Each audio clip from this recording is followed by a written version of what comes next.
동물과 식물, 자연에 대한 다양한 이야기가 펼쳐지는 재밌는 자연학교 시간입니다. 오늘은 전 한겨레 신문 기자, 지금은 환경 논픽션 작가로 동물의 서사를 찾는 저널리스트 남종영 선생님 모셨습니다. 선생님 안녕하세요. 네, 안녕하세요. 남종영 선생님은 다정한 거인의 저자시거든요. 이 책이 고래와 인간의 역사를 담은 책인데요. 작년에는 북극곰 얘기 계속 해주셨고 이제 북극곰 시리즈를 끝내고 올해는 고래에 대한 다양한 이야기 해주시기로 했는데요. 나오실 때마다 하나씩.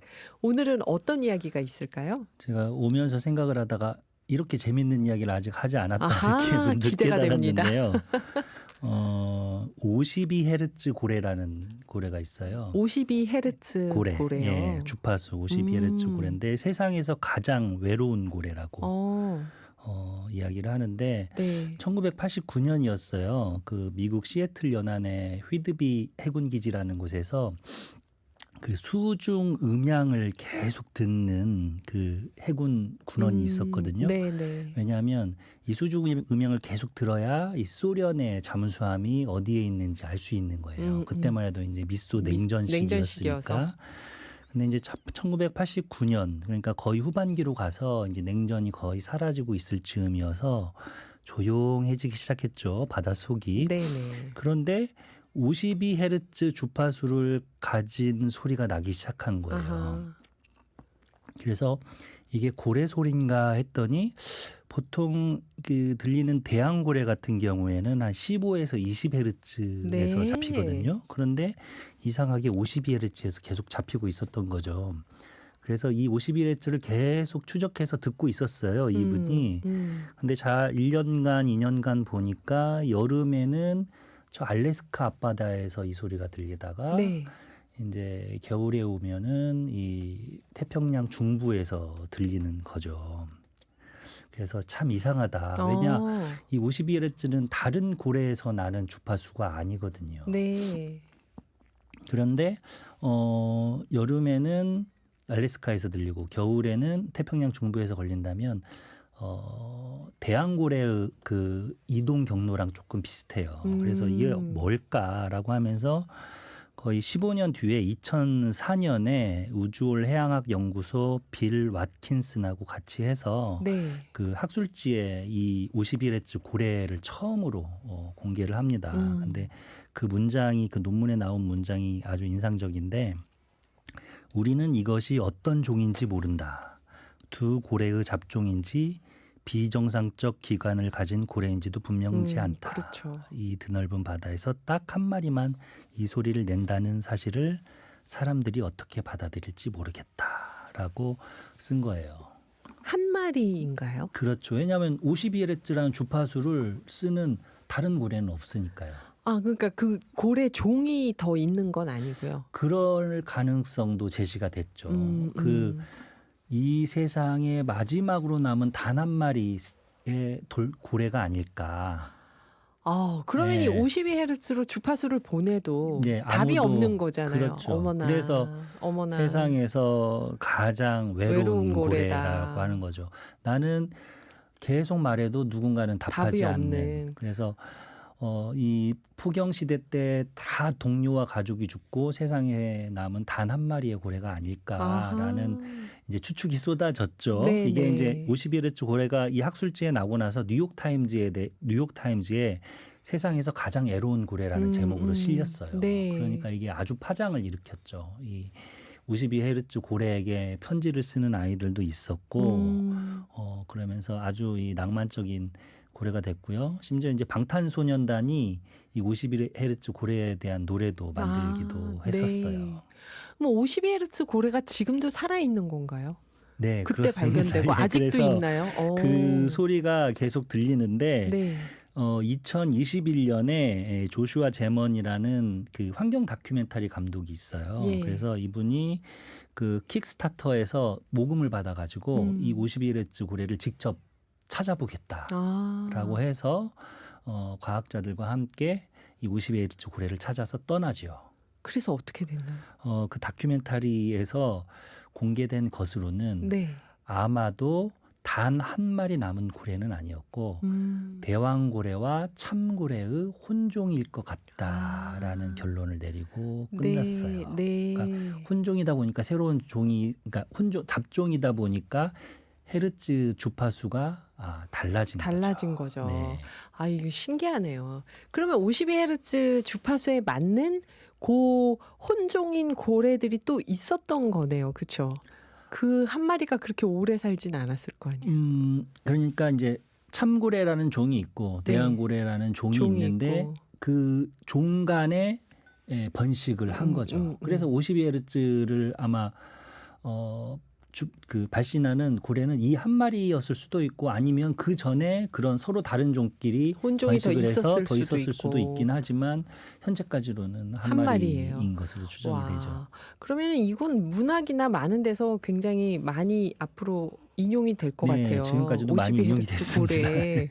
방탄소년단만이 아니라 외로운 네. 10대들이 나는 52Hz 고래야. 이러면서 우리 엄마 아빠는 대왕고래와 네. 참고래야. 그렇군요. 오늘 퀴즈는 정답은 4부 시작할 때 발표를 할게요. 여러분 3부에서 힌트가 무진장 나갈 텐데 듣고 바로 보내주시면 됩니다. 인간과 DNA 98% 이상 일치하고 지능이 높아서 도구를 사용하고 동물의 지능이 3, 4세 어린이 수준이고 1번 까마귀, 2번 침팬지입니다. 자, 몇 번인지는 지금 보내주시면 돼요. 샵 0999로. 선생님 유인원 하면 종류가 굉장히 많잖아요. 침팬지, 고릴라, 오랑우탄, 보노보 네. 다 다르죠. 네. 근데 인간하고 가장 비슷한 건 이 중에서 어느 걸까요? 고릴라? 고릴라가 아니라 침팬지하고 보노보가 가장 침팬지하고 같아요. 보노보요. 유전자로 하면은 98.5% 정도 겹친다고 합니다. 0.5%가 네. 더 가까운 거예요. 그렇구나. 침팬지하고 보노보. 그러면 이 침팬지, 고릴라, 오랑우탄, 보노보가 각각 특징이 있을 텐데 네. 일단 고릴라는 덩치가 크다. 네. 예. 일단은 유인원이 뭐냐 이렇게 물어보면 얘네들은 그럼 원숭이랑 뭐가 다르냐 네. 보면 뭐가 다를까요? 뭐가 다를까요? 원숭이랑. 꼬리가 없어요. 그렇네 진짜. 예. 그렇네. 네, 꼬리가 없습니다. 우리가 학교에서 배웠잖아요. 종속, 과목, 강문, 개 배웠는데 계문강목 과속종. 저는 반대로 그렇군요. 배웠어요. 예. 그럼 거기서 과가 있어요. 과. 예. 종속 다음에 과가 있는데 그 과가 사람과입니다. 사람과 호미니데. 그래서 유인원 사람인자를 쓰는구나. 유인원 사람과에는 사람도 포함이 됩니다. 사람과 오랑우탄과 침팬지와 보노보와 고릴라가 포함이 되는데요. 이 사람과가 오랑우탄 악과하고 사람 악과로 나눠져요. 일단 오랑우탄은 먼저 빠져요. 왜냐? 오랑우탄은 다른 동물하고 좀 달라요. 사회생활을 얘네들은 안 해요. 오랑우탄은 혼자 다니는구나. 예, 그리고 다른 애들은 육지에 내려와서 많이 걸어 다니는데 네. 오랑우탄도 물론 걸어 다니긴 하는데 주로 아직까지 위에? 나무에 있고 새끼를 기를 때만 같이 있지 그 외에는 단독자 생활을 해요. 그럼 잘 안 어울리는 친구한테 너는 오랑우탄 같구나. 이렇게 얘기할 수 있겠네요. 2500만 년 전에 우리는 오랑우탄과 같은 조상을 가지고 있었어요. 네. 그러다가 다음에 빠져나온 게 고릴라죠. 고릴라. 예, 고릴라는 이제 육상으로 아예 내려왔고 네. 우리 사람처럼 사회적인 무리를 짓는데 수컷 우위에 하렘을 만들죠. 우리가 뭐 실버백이라고 들어보셨죠. 네. 실버백이 이제 수컷의 지도자 고릴라이거든요. 근데 가장 덩치가 큰데 얘네들은 채식을 해요. 물론 육식을 조금 하기도 하지만 대부분 채식을 하고 오히려 그런 성격이 온순하다고 하고요. 고릴라. 네, 그러다가 이제 고릴라가 빠져나가고 침팬지가 사람하고 550만 년 전에 분기가 됐어요. 네, 침팬지 보노보하고 사람하고 분기가 됐는데 이제 침팬지 같은 경우 사람과 가장 비슷하죠. 네. 우리처럼 아주 군집 높은 생활하고. 군집 생활하고 무리 간의 전쟁을 벌이기도 해요. 사륙 전쟁을 벌이기도 해요. 진짜 비슷하네 사람하고. 네. 물론 다른 이도 그렇지만 뭐 도구도 이용하고 네. 유전자가 하여튼 가장 비슷하죠. 그리고 침팬지랑 거의 비슷한 시기에 보노보가 이제 또 분기가 됐는데 네. 보노보는 침팬지와 전혀 다른 성격을 가지고 있어요. 네. 침팬지는 약간 폭력적인 성향이 있거든요. 막 살인도 하고 뭐 이러는데 보노보는 되게 평화를 즐기고요. 리더가 수컷이 아니라 암컷이에요. 여기는. 그리고 뭐 좀 재밌는 이야기로 하는데 얘네들은 갈등이 생길 때 선교를 통해서 해결을 하죠. 아하. 그래서 보노보는 히피와 비슷하다라는 얘기를 하는데 이제 그러고 나서 이제 사람으로 딱 분기가 돼서 저희가 이렇게 된 거죠. 호모사피엔스가. 자기들끼리 죽이는 동물은 사람밖에 없다 했는데 더 있었네요. 예, 침팬지도 그렇습니다. 침팬지하고 보노보가 사람의 이런 면하고 또 반대편 면 두 가지 양면성을 면이 보여주죠. 우리가 침팬지하고 보노보로 이렇게 나뉜 것 같아요. 오늘 남종영 선생님과 유인원 이야기 시작했는데요. 이 유인원들이 인간의 언어를 배웠다고 합니다. 이게 어떤 의미가 있었는지는 4부에서 계속 얘기해 볼게요. 퀴즈 정답도 4부에서 발표하겠습니다. 1번 까마귀, 2번 침팬지, 4부에서 뵙겠습니다. 오늘은 남종영 선생님과 유인원에 대한 이야기 3부에서 들어봤죠. 이 중에서 인간의 언어를 배우는 유인원이 있었다고 합니다. 일단 아까 그 침팬지, 고릴라, 오랑우탄, 보노보에서 우리가 다 사람과인데 제일 먼저 우리랑 헤어진 유인원이 오랑우탄. 얘네들은 나무 위에 계속 돌아다니고 땅에 안 내려오고 군집 생활도 안 하고. 그러니까 사회적 활동을 안 하고 혼자 있는 걸 좋아하는 사람들은 아직 진화가 덜 된 걸 수도 있겠어요. 오랑우탄 그렇죠. 단계. 그다음 고릴라는 내려왔어요. 그렇죠. 내려왔고 그다음에 침팬지하고 보노보가 가장 최근까지 우리랑 있었는데 550만 년 전. 근데 침팬지는 우리가 별로 좀 좋아하지 않는 우리의 특징, 전쟁도 하고 사람끼리도 죽이고 좀 폭력적이고 그런 특징이 같이 있고 보노보는 히피와 비견될 만큼 평화를 사랑하는 갈등을 사랑으로 해결하는 그런 독특한 유인원이다. 그런 얘기를 해주셨어요. 여기서 사람의 언어를 사용했던 칸지 이야기 지난번에 불도 사용할 줄 알고 얘기 잠깐 하다가 말았는데 이런 칸지는 지금 보노보였던 거죠. 네, 그렇습니다.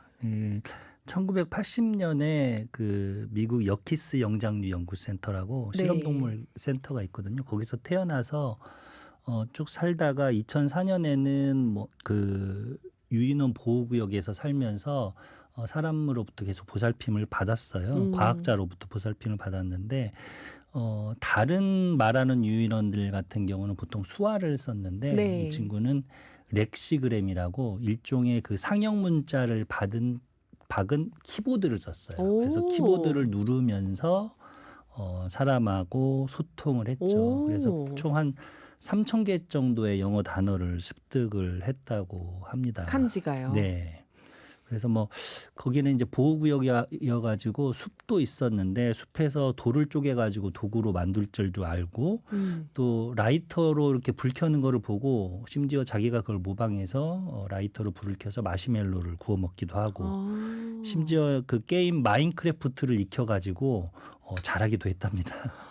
게임까지요. 어쩜 저보다 게임을 잘했을지도 모르겠는데 자, 이만큼이면 진짜 힌트를 넘치게 드렸죠. 오늘 퀴즈 정답 선생님께 여쭤보겠습니다. 예, 이번 퀴즈 정답은 침팬지입니다. 2번 침팬지. 인간과 DNA가 98% 이상 일치하고 도구를 사용할 줄 알고 사회적 관계를 형성하고 지능이 대략 3, 4세 어린이 수준이다.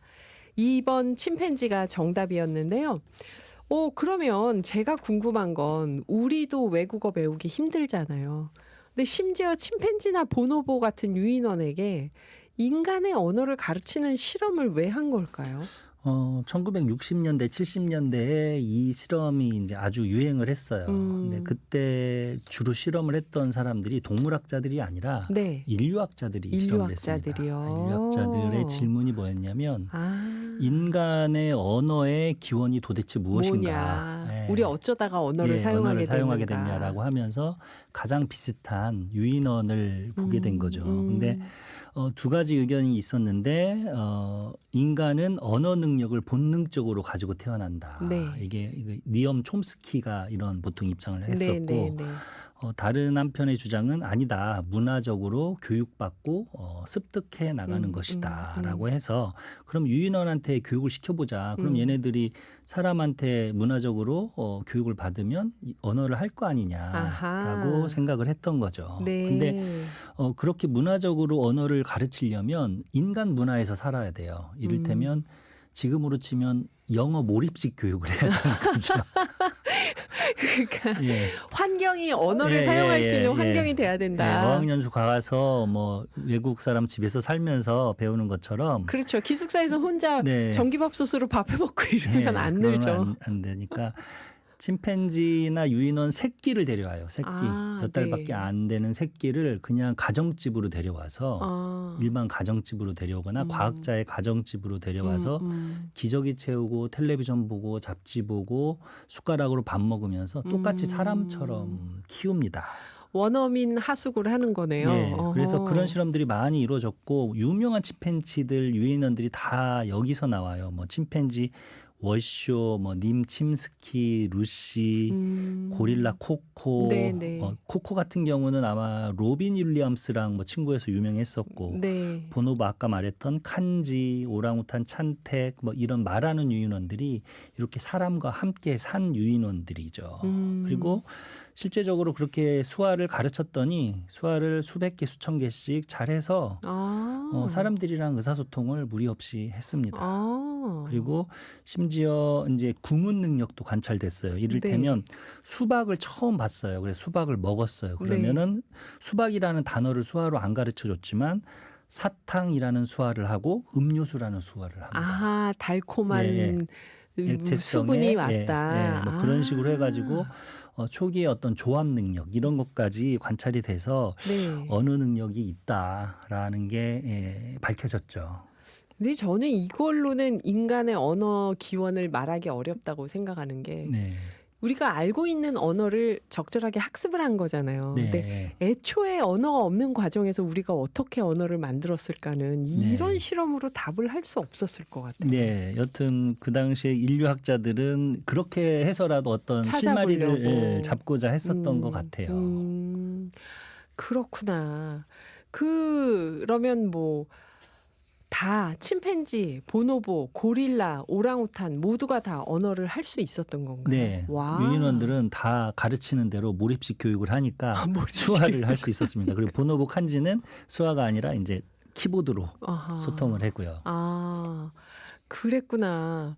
근데 이렇게 인간의 언어를 배우면서 또 반려동물을 돌보는 유인원도 있었다고요. 네, 아까 말씀드린 이제 고릴라 코코 같은 경우도 프랑시아 페네 패터슨 박사라는 이 박사가 이제 길렀는데 네. 이 박사가 그 코코한테 장화시는 고양이라는 동화를 자주 읽어줬대요. 아. 근데 그 이야기를 되게 좋아했다고 하네요. 네. 그러면서 코코가 자기도 고양이를 키우고 싶다고 해가지고 생일 선물로 그 회색 고양이 올볼이라는 고양이를 데려다주고 네가 키워라 해서 처음으로 키웠다고 합니다. 그래서 이제 동물이 애완동물을 키운 첫 사례라고 하는데 하여튼 이렇게 뭐 안아주기도 하고 뽀뽀도 하고 뭐 그렇게 하면서 키웠는데 그렇게 15년 정도 키우다가 그 올볼이라는 고양이가 결국은 차에 치여 죽어요. 그러고 나서 되게 슬픔을 표시했다고는 하는데요. 근데 이제 이런 사례가 사실은 과학적인 논문에 의해 가지고 검증이 된 건 아니에요, 사실은. 그러니까 애완동물을 키운다는 건 어떤 다른 능력이 있는 거기 때문에 그렇게 검증이 된 건 아니고 일화적이라고 표현을 하는데요.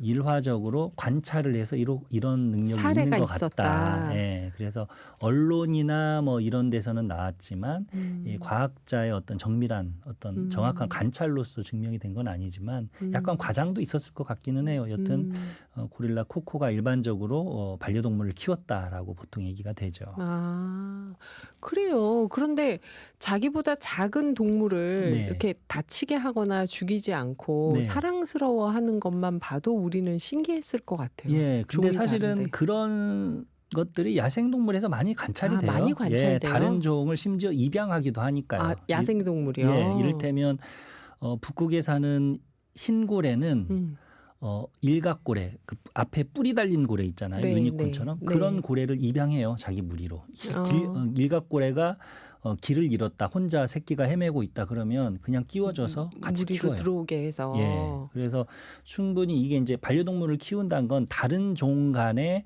서로 사육을 하느냐, 양육을 하느냐 이거거든요. 네. 교차 양육이거든요. 네. 그 능력이 있느냐인데 야생동물에서 관찰되는 현상이기 때문에 어떻게 보면 낯설지 않은 현상이라고 할 수 있죠. 교차 양육에서 오랑우탄 찬택도 그러면 그런 사례가 있었을까요? 오랑우탄 찬택이 아주 유명한 그 오랑우탄인데 이 친구도 이제 한참 이 말하는 유인원 그 실험이 유행할 때 네. 6, 70년대. 네, 그때 이제 과학자가 이제 데리고 와가지고 집에서 대학교 사택에서 이제 길렀죠. 근데 오랑우탄 찬택뿐만 아니라 말하는 유인원들이 결국 실험을 하다가 봉착하는 문제점이 있어요. 어떤 그게 거였을까요? 뭐냐면 새끼 때 보통 서너 달 때 데리고 와서 키우는데 수화를 잘 배우고 사람을 엄마 아빠처럼 여기죠. 그러다가 한 6살, 7살 되면 덩치가 커지는 거예요. 네, 네. 그래서 살짝 손으로만 건드려도 사고가 나는 거죠. 아하. 사람들은. 네, 그래서 결국은 말하는 유인원들은 자기를 사람처럼 알았다가 동물 실험실이나 동물원으로 귀환하게 돼요. 철창석으로. 이거 엄청난 정체성 혼란이 왔을 것 네. 같은데. 특히 찬택 같은 경우도 결국 그 시간이 찾아왔죠. 그래서 네. 여러 가지 사고를 일으키게 돼요. 얘는 이제 대학교 사택에서 살았으니까 하루는 도서관 계단에서 한 학생을 공격해가지고 어허. 이제 이게 아주 큰 사건이 된 거예요. 네. 그래서 이제는 더 이상 안 되겠다라고 하면서 그 애틀란타 동물원으로 결국은 들어가게 됩니다. 근데 이제 이 과학자는 너무 이제 죄의식을 느끼는 거죠. 그렇죠. 내가 네 여태까지. 언어를 연구하려다가 반인 반수의 괴물을 만들었구나라고 이제 되게 죄의식에 차 있었는데 거의 매달 이제 자기 아들을 보러 갔대요. 아들을 찬택이라고 생각했죠, 오랑우탄을. 네. 근데 그 찬택한테 옆에 있는 오랑우탄이 누구니 그러면 수화로 오렌지색 개라고 이야기를 했대요. 아하, 나하고 다른. 예, 그리고 그 엄마가 올 때마다 엄마 린 가자 차 집으로. 타고 빨리 집에 아이고, 가자라고 어떡해. 수화로 계속 이야기를 했다고 합니다. 그런데 결국 어떻게 할 수가 없었어요. 그래서 그 과학자 같은 경우는 너무 죄의식이 커가지고 이런 말하는 유인원들을 위한 어떤 인간과 동물 유인원의 공동 문화센터를 만들자. 그래서 그들이 좀 인간 문화의 세례를 받은 이상 그 인간 문화 속에서 키우게 하자라는 그 아이디어를 제시하고 캠페인을 했었는데 결국 이제 그것이 실현되기 전에 찬택은 동물원에서 생을 마감했습니다. 얼마나 괴로웠을까 거기 가가지고 진짜 갇힌 느낌이었을 거 아니에요. 네. 예. 저는 노광준 PD님 선곡을 보다가 가끔 의미심장하다는 느낌이 들 때가 있습니다. 지금 이 순간의 노래 송골매가 부릅니다. 모두 다 사랑하리.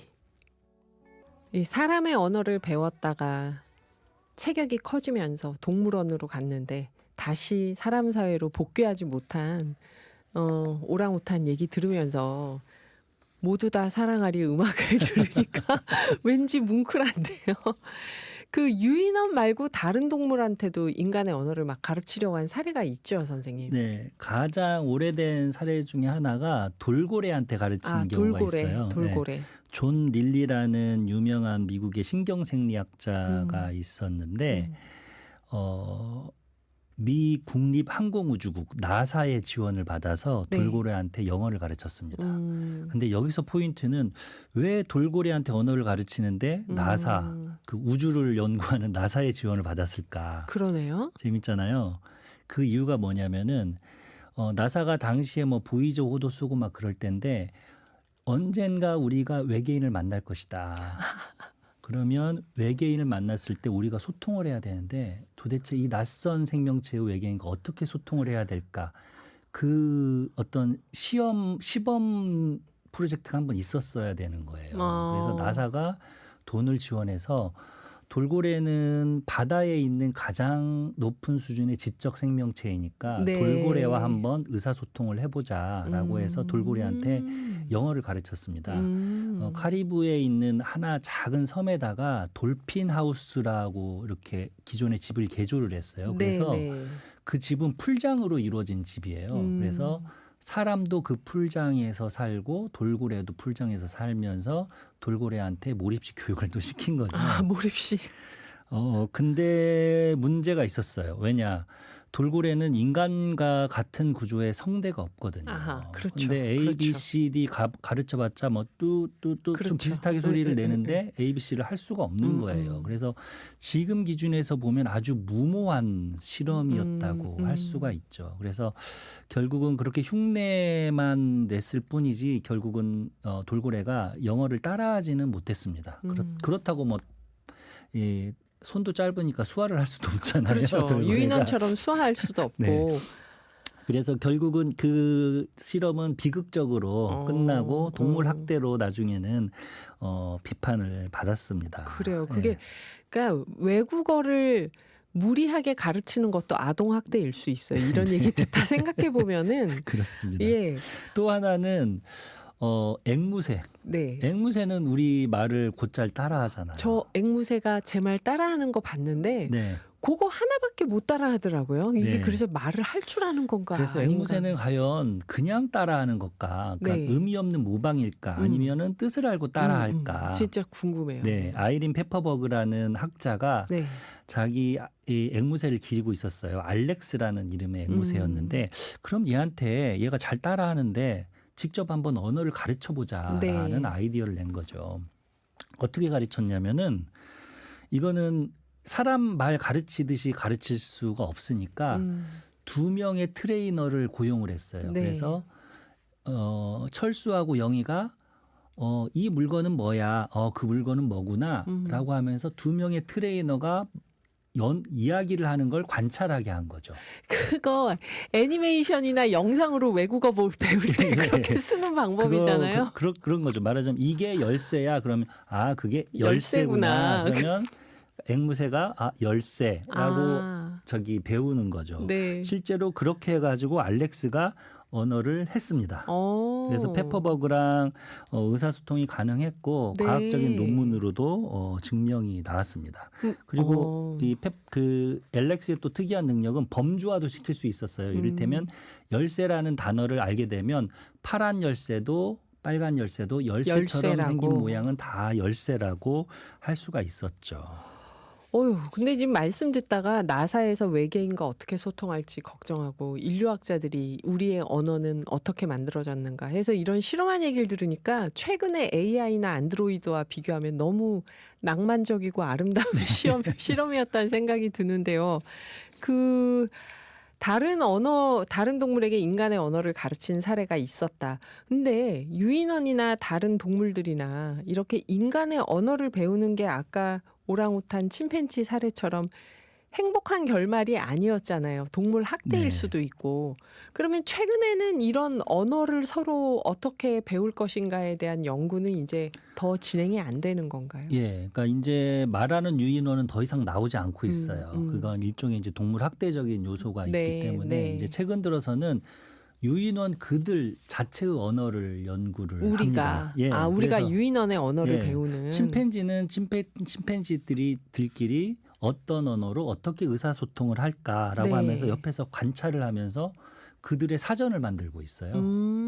그래서 침팬지 같은 경우는 보통 발성 언어하고 네. 몸짓 언어 2개를 사용하거든요. 그러니까 사람하고 똑같아요. 근데 며칠 전에 사이언스 어드밴스에서 막스 플랑크 진화 인류학 연구소팀에서 침팬지의 그 발성 언어를 분석한 논문을 이 학술지에 실었거든요. 네. 그랬더니 이 단어를 조합하는 능력이 이 그들 자연 언어에서도 있다는 게 밝혀졌어요. 이를테면 A가 먹이라는 뜻이고 B가 휴식이라는 뜻이라면 A, B라고 이야기를 하면 먹이를 먹다가 휴식을 한다라고 자기네들끼리 이야기를 하는 거예요. 그 단어를 조합하는 거죠. 그 언어가 있는 거잖아요. 그렇죠. 그렇죠? 네, 인간 형태의 그 의미와 의미를 조합해내는 인간과 비슷한 형태의 언어가 있다라는 걸 보여줬고 이런 식으로 한 390가지 정도의 의미를 생성하고 있다. 지금까지 관찰된 것만으로는 네. 그런 결과가 나왔습니다. 그래서 사실 인류의 언어가 짧은 게 아니라 이미 인간과 침팬지의 공통 조상이던 시절 550만 년 전 이전부터 이미 이런 형태의 우리가 언어가 언어를 있었을 구사하지 것이다. 않았을까라고 우리가 추정을 한번 해볼 수 있는 거죠. 그러니까 같은 종끼리 죽이는 것도 우리만 그런 게 아니고 침팬지도 있고 그게 계속 마음에 걸리는데 언어도 인간만 있는 게 아니라 사실은 많은 동물들이 예. 자기들끼리 소통하는 언어가 있다. 그렇죠. 돌고래도 있고. 그리고 특히 침팬지는 인간과 비슷한 형태의 언어를 형태의 가지고 언어가 있는 있다. 것 같다라는 거죠. 우리가 거기서 더 많이 고도화된 거겠죠. 그렇겠죠 아마도. 네. 그리고 오늘 남종영 선생님과 종이 다른 동물들이 서로 기르고 키우는 교차 양육, 수화, 또 다른 동물과 인간 사이의 언어가 어떻게 서로 다르거나 배울 수 있었는지 여러 이야기 들어봤는데요. 사람이 아닌 동물의 관점에서 봤을 때 인간의 언어를 어릴 때부터 강제로 학습했다는 게 이게 폭력이 될 수 있구나 하는 걸 새삼스럽게 느끼게 되는데요. 다음번에도 이런 동물의 관점에서 새로운 이야기 잘 부탁드리겠습니다. 오늘 정말 재밌었습니다. 감사합니다. 네, 감사합니다.